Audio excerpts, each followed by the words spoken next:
እግዚአብሔር ሰላም በሁላችሁ ላይ አድሮ ይኑር። ዛሬ የአብይ ጾም ሰባተኛ ሳምንት የሆነውን ኒቆዲሞስ የተባለውን ስያሜ እንመለከታለን።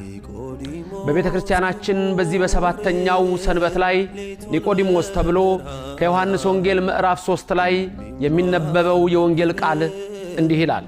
በመጀመሪያ ኒቆዲሞስ ተብሎ የተሰየመው ኒቆዲሞስ የተባለ ምሁረ ኦሪት የአይሁድ አለቃ ለሊት እየሄደ ጌታን እንሆ ትምህርት እየጠየቀ ይማር የነበረ የጌታ ደቀ መዝሙር ነው። በመጨረሻም ይህን ክብሩን እግዚአብሔር አይቶለት በአርማቴም መሴፋ ከነበረው እንሆ ከዮሴፍ ጋራ ከባለ ጸጋው ጋራ ጌታን ለመገነዝ የበቃ ጌታን ለመንካት የበቃ ጌታን ለመዳበስ የበቃ ታላቅ ጻድቅ ነውና የዚህም ቅዱስ ሰው በረከት በሁላችን ላይ አድሮ ይኑር። ኒቆዲሞስ እሱ ነው። በዮሐንስ ወንጌል ምዕራፍ 3 ላይ አንድ ቀን ሌሊት ኒቆዲሞስ እንደለመደው ወደ ጌታ መጥቶ ሲማር እንዲህ የሚል ትምህርትን ያስተማረው።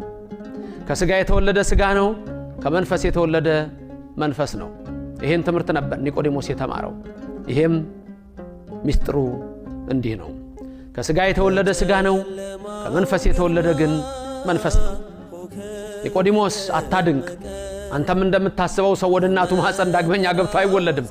ከመንፈስ መወለድ ማለት ግን ከውሃና ከመንፈስ መወለድ ጥምቀት ነው አለው። ዳግመኛ ልትወለዱ ያስፈልጋችኋልም ስላልኩ አታድንቅ አለው።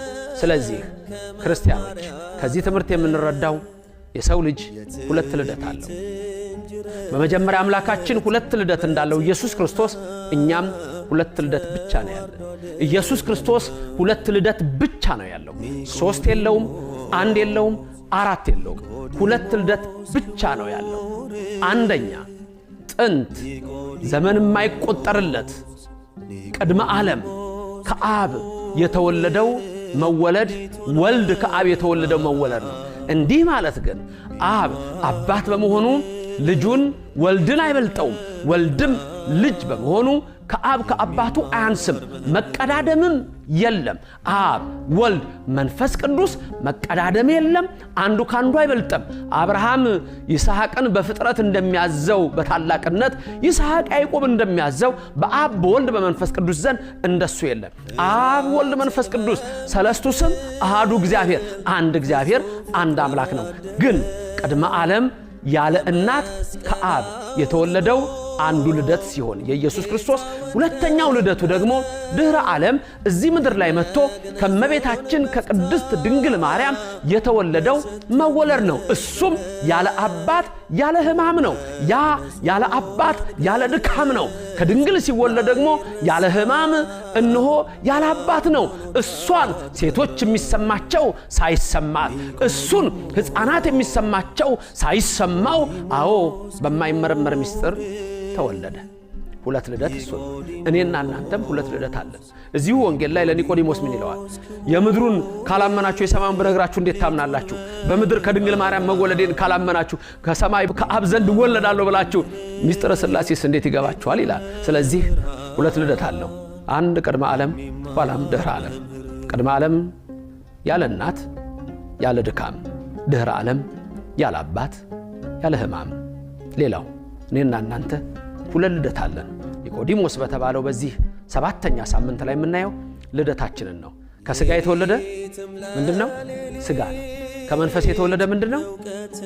መንፈስ ነው። ከሥጋ የተወለዳችሁት ከእናትና ከአባታችሁ የተወለዳችሁት ነው። ሁሉም ሰው ከእናትና ከአባቱ ተወልዷል። ይሄ ምን ልደት ይባላል? የሥጋ አባትና እናት አለን። የሥጋ ንብረት ያወርሱናል። አላፊ ጠፊ ነው። ከውሃና ከመንፈስ የምንወለደው ግን ከአብራከ መንፈስ ቅዱስ ከማህፀነ ዮርዳኖስ በ40ና በ80 የምንጠመቀው ጥምቀት ነው። እሱም ከውሃና ከመንፈስ መወለድ ነው። ይሄም የእግዚአብሔር ልጅነት ነው። አንዳንድ ሰው ካደኩ በኋላ እጠመቃለሁ ብሎ ያስባል። መርጬ አይቼ ይላል። መጀመሪያ በኦርቶዶክስ ቤተክርስቲያን የማያምን ሰው ቤተሰብ ልጅ ቢመጣ አይጠመቅም። በ40ና በ80 የሚጠመቁት የሚያምኑ የክርስቲያኖች ልጆች ናቸው። ምክንያቱም እነሱ ክርስቲያኖች ናቸው፣ ልጆቻቸውም ክርስቲያኖች ናቸው። የሚወርሱት የእናት አባታቸውን ርስት ነው። የሚመረጥ እምነት የለውም። ኤፌሶን 4:5 አንድ ጌታ፣ አንድ ጥምቀት፣ አንድ ሃይማኖት፣ ሌላ ነገር የለም።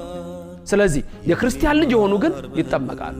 ስለዚህ እግዚአብሔር በሰጠን በዚህ ጸጋ ወንዶች በ40 ቀን ሴቶች በ80 ቀን ጥምቀትን ያገኛሉ።